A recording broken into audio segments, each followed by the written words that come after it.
Bonjour à tous et bonjour à toutes. Bienvenue dans ce premier et nouveau podcast qui va parler aujourd'hui de la peur. Je suis Amandine Ali, praticienne en psychothérapie et en PNL, coach professionnel certifié, titulaire d'un master en thérapie brève et en hypnose, certifié en psychopathologie clinique et sophrologue. Je vous propose ce podcast S'épanouir afin de vous offrir des astuces, des clés et outils pour vous libérer, vous épanouir.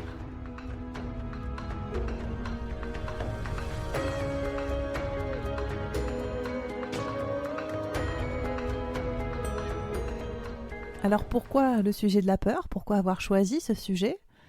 Eh bien tout simplement parce que nous sommes actuellement, au moment où j'enregistre ce podcast, dans une période de crise sanitaire qui est le coronavirus.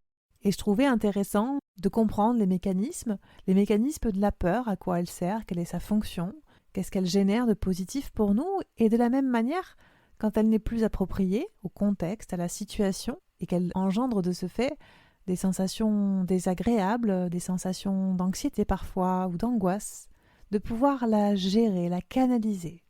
D'ailleurs, à la fin de ce podcast, je proposerai un outil qui pourra vous servir pendant et après ce podcast dans votre quotidien pour gérer au mieux la peur, en tout cas pour pouvoir la mettre à distance. Alors la peur est une émotion primaire, directement liée à l'instinct de survie qui se veut de nous mettre en alerte lorsqu'un danger survient, ou lorsque l'on perçoit en tout cas une situation comme étant dangereuse. Lorsque la peur identifie du coup le danger comme un danger imminent, elle va se traduire par des symptômes, des sensations du coup physiques qui peuvent être différentes les unes des autres, qui peuvent aller d'une accélération du rythme cardiaque à des mains moites, à des tremblements, des maux de ventre, etc. Et durant ce stress, où du coup tous les sens sont en action, ces sens permettent justement qu'on puisse adopter une réaction face au danger. Et dans cette crise sanitaire, on voit que la peur est gérée de plusieurs manières, parfois d'une manière appropriée et adaptée, et puis parfois d'une manière démesurée, ou encore qu'elle n'est pas justement assez forte et du coup peut mettre en danger les uns et les autres. Ça a été le cas notamment au début, on l'a beaucoup vu en tout cas au début du confinement, avec des gens qui ne prenaient pas forcément conscience de la situation ou qui ne prenaient pas la mesure des conseils et recommandations et qu'on pouvait voir se promener dans les parcs ou se regrouper ensemble ou entre amis alors que le confinement avait commencé. De la même manière, la peur a permis de prendre conscience de la situation, de prendre en compte tous les éléments pour pouvoir du coup avoir une réaction adaptée. Comme je le disais, la peur a du coup une fonction très utile qui nous permet de nous protéger. Et on peut imaginer ce que ça donnerait, ce que ça peut donner d'ailleurs parfois encore, quand c'est pas le cas et que la peur n'est pas présente ou pas suffisamment présente. Imaginons par exemple que dans cette période de coronavirus et de confinement, j'ai une peur peu présente, que j'aille tous les jours voir ma grand-mère âgée, en la prenant dans mes bras, en l'embrassant, ou alors que j'aille en famille manger chez mes parents, qui sont des personnes âgées, et en même temps que j'envoie mon enfant cardiaque et à risque jouer avec les voisins, eh bien, sans avoir l'intention de nuire, bien évidemment, les conséquences peuvent être problématiques et c'est un risque du coup qui aurait pu être évité.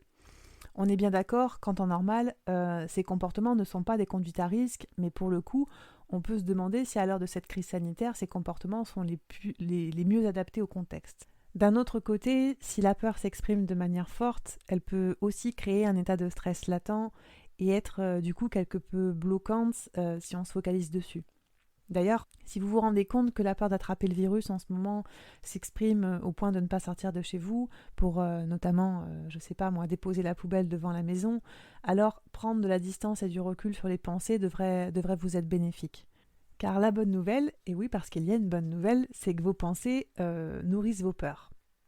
Donc on ne peut pas changer la situation actuelle liée au virus, mais on peut choisir la façon d'y faire face et la façon d'y penser. Car finalement, le plus difficile en ce moment n'est pas forcément l'événement, mais ce qu'on se raconte à son sujet. Et ce que j'imagine bien sûr qu'il pourrait arriver de pire dans ce contexte. Parce que, rappelons-le, la peur est liée à l'instinct de survie et à ce que je pense d'un événement. Alors, pour revenir à la réalité de la situation et prendre du recul sur mes pensées, je peux par exemple revenir au concret, c'est-à-dire à ce que je vis ici maintenant, finalement au factuel, à mon environnement, à ce que je vis, à ce que je vois, à ce que j'entends, bref, simplement revenir à la réalité de façon concrète. Et finalement, c'est intéressant de voir que la peur peut être liée au système ou au système d'apprentissage notamment à celui qu'on est en train d'apprendre en ce moment. Pour vous donner un exemple, tel que ça a été mon cas quand j'étais petite, si à chaque fois que je vais dans une piscine, j'ai la tête sous l'eau ou on me met la tête sous l'eau, alors la piscine sera associée à la peur finalement. Pour mon exemple personnel, quand j'étais petite, ma mère nous faisait prendre des cours de natation et la méthode d'apprentissage du prof de natation, c'était de nous faire sauter du plongeoir en tenant la perche pour qu'on aille sous l'eau. Sauf que c'était pas forcément pour moi une méthode satisfaisante et c'était pas très, très rigolo, quoi. C'était pas très fun. Donc du coup, au lieu d'aimer l'eau, j'ai associé l'eau à du danger ou en tout cas à de l'inconfort. Donc il m'a fallu du temps, il a fallu notamment aussi du temps et la patience de mon frère aîné, avec qui j'ai réappris à nager finalement, avec qui j'ai réappris surtout, parce que je savais nager, mais j'ai surtout réappris à apprivoiser l'eau et à être à l'aise dans cet élément que honnêtement aujourd'hui j'affectionne vraiment particulièrement.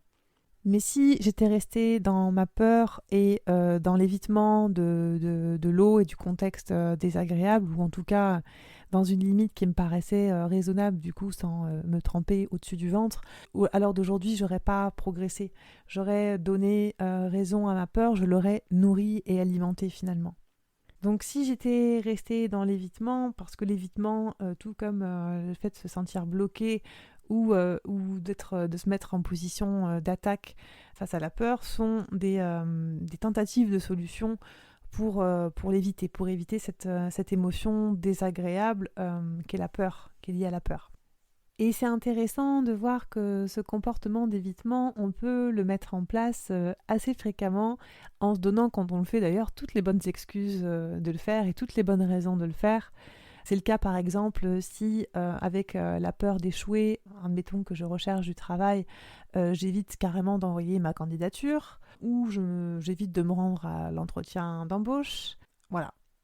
C'est quelque chose qu'on peut faire de manière, dans plein de contextes différents finalement, pour échapper à cette émotion. Et si on fait un parallèle avec la situation actuelle, si à force de rester chez moi, je développe la peur de l'extérieur, parce que j'ai associé à l'extérieur à de l'insécurité, il peut être utile petit pas par petit pas de reprendre contact avec l'extérieur, même si mon premier petit pas, c'est d'aller chercher mon courrier dans ma boîte aux lettres. Et d'ailleurs, il est parfois aussi intéressant d'observer avec toute la bienveillance et la bonne volonté de notre entourage à nous aider en allant par exemple chercher le courrier à notre place, ce qui peut paraître aidant. Ce comportement-là, paradoxalement, il entretient le problème. Donc c'est important aussi de penser à leur expliquer votre démarche du petit pas pour qu'ils puissent comprendre et puissent jouer le jeu en vous laissant faire, petit à petit. Alors, lors d'une peur, comme je le disais, on est tenté de fuir l'émotion désagréable et au lieu de regarder cette émotion et d'écouter ce qu'elle cherche à faire pour nous, il est parfois plus tentant de chercher à la faire taire, cette peur. Que ce soit en se rassurant ou en se disant que ça va bien se passer ou en mettant de la musique ou en allumant la télé ou tout ce qui nous donne l'illusion de couper avec la peur. Quand ça fonctionne, c'est ok et pour le coup, on n'a pas besoin d'y toucher. Mais parfois, le fait de fuir, de ne pas porter attention à sa peur, revient un peu à mettre un pansement sur une plaie non désinfectée, non soignée. Et ce qui peut se passer, c'est qu'au bout d'un moment, le nombre de pansements qu'on met ne suffit plus à couvrir et à masquer cette plaie. Et à ce moment-là, il peut être utile de passer par la thérapie brève pour se faire aider, pour se faire accompagner. Et il me paraît important, du coup, d'écouter nos émotions, que ce soit la peur ou autre, ce qu'elle nous raconte, ce qu'elle nous indique et de quoi elle aurait besoin. Et je vais encore vous donner un exemple. Admettons que vous êtes chef d'entreprise et que dans cette période particulière, vous craignez pour l'avenir de votre entreprise au sortir de cette crise. Le fait de vous renseigner sur les solutions possibles, le fait de vous renseigner sur les solutions existantes, vous permet d'avoir des options disponibles et de ne pas laisser ce dossier ouvert en permanence dans votre esprit. Si en revanche on se coupe de ces émotions désagréables, il y a fort à parier que notre inconscient ne soit pas dupe et nous envoie des signaux pour nous signaler qu'il y a quelque chose justement à régler. Et si nous ne les entendons pas, ces signaux, il est probable aussi que leur intensité augmente jusqu'à ce que vous les entendiez et que vous n'ayez d'autre choix que de vous en occuper. Il y a également la peur qui va tenir son origine d'un traumatisme. Et là, il sera peut-être intéressant, si les conséquences et les répercussions sont gênantes pour vous, sont bloquantes, handicapantes, de se faire accompagner en désensibilisation de l'événement traumatisant à l'aide d'un thérapeute. Ça peut être en thérapie brève, ça peut être en hypnose, et ça peut être aussi par de la désensibilisation, par exemple, grâce au mouvement oculaire. Et c'est également le cas pour les peurs irrationnelles, pour les phobies. C'est vraiment important, il me semble en tout cas, de se faire accompagner pour ne pas subir ou pour ne pas être dans une stratégie d'évitement, parce qu'il est très facile avec la phobie, qui est particulièrement désagréable, de trouver des stratégies pour éviter l'objet de sa phobie. Sauf que, encore une fois, l'éviter, c'est la nourrir. Enfin, il y a une peur dont j'aimerais vous parler, une peur stimulante cette fois, comme c'est par exemple le cas avant un examen, avant une compétition ou une représentation. Et on voit bien que ce stress-là peut vraiment engendrer une exacerbation de ressources, une exacerbation positive de ressources qui vont vous porter. Alors, il est important dans ces cas-là de simplement savoir accepter que c'est pas forcément très agréable, mais de lui reconnaître en tout cas toutes ses fonctions bénéfiques sans chercher à s'en débarrasser à tout prix. Donc vous l'aurez compris, la peur est une émotion qui s'exprime parfois un peu trop fort, parfois un peu trop peu, mais aussi une émotion qui peut devenir un véritable moteur de motivation. Il est bon de savoir la regarder, sa peur, de comprendre son besoin, sa fonction, son utilité. Et lorsqu'elle engendre une anxiété non proportionnée au contexte et à la situation, il est bien de prendre de la distance avec elle et de revenir au présent, au réel, pour ne pas nourrir notre scénario catastrophe. On peut également se positionner en tant que spectateur de nous-mêmes pour se mettre en recul et apprendre quelque chose de nouveau en regardant cette situation d'un autre angle. Et pour vous y aider, sans avoir à vous mettre dans des conditions particulières de confort, vous pouvez simplement imaginer que vous êtes dans un cinéma, que vous êtes tranquillement assis sur un fauteuil et que vous regardez la situation, qui est la situation que vous vivez, comme si vous pouviez la projeter sur un écran de cinéma par exemple. Simplement pour en avoir un regard différent, simplement pour en percevoir et en apprendre quelque chose de différent. Alors dans quelques instants, je vais vous proposer une visualisation telle que je vous en ai parlé au tout début de ce podcast. Mais avant l'heure, je voulais déjà vous remercier de m'avoir suivi. J'espère que ce contenu vous a plu. Je vous invite à le partager, à le noter pour qu'il puisse demeurer et progresser. Pour cette visualisation, je vais inviter les personnes qui ont besoin de leur vigilance et de toute leur attention à l'écouter plus tard, notamment pour les personnes qui sont en train de conduire. Pour les autres, je vais vous inviter à vous installer confortablement et à fermer les yeux si vous le souhaitez. Voilà, et je vous invite à identifier tout ce qui se passe autour de vous, identifier les sons autour de vous, en même temps que vous pouvez simplement prendre conscience de votre respiration et des mouvements de votre respiration. Et en même temps que vous prenez à la fois conscience des mouvements de votre respiration et en même temps de la position de votre corps et des sensations au niveau du visage, au niveau du cou, des épaules, des bras, du thorax, du ventre et même des jambes jusqu'au bout des pieds. Je vais vous inviter en même temps à imaginer qu'au-dessus de votre tête se trouve une bulle complètement vide. Alors cette bulle, vous allez pouvoir l'imaginer, l'apercevoir exactement comme ça vous vient. Je ne sais pas si votre bulle est grande ou plus petite, mais je vous invite à voir sa texture, sa matière. Et en même temps, je vais vous inviter à prendre une profonde inspiration en inspirant par le nez à bloquer votre respiration et à souffler votre peur à l'intérieur de cette bulle. Et vous pouvez imaginer qu'à chaque fois que vous expirez, à l'intérieur de cette bulle, vous la remplissez d'une couleur qui représente vos peurs. Et à chaque fois que vous expirez à l'intérieur de cette bulle, c'est comme si la peur s'éloignait de plus en plus. Et vous allez pouvoir continuer de prendre une profonde inspiration en inspirant toujours par le nez et puis en bloquant votre respiration et en soufflant par la bouche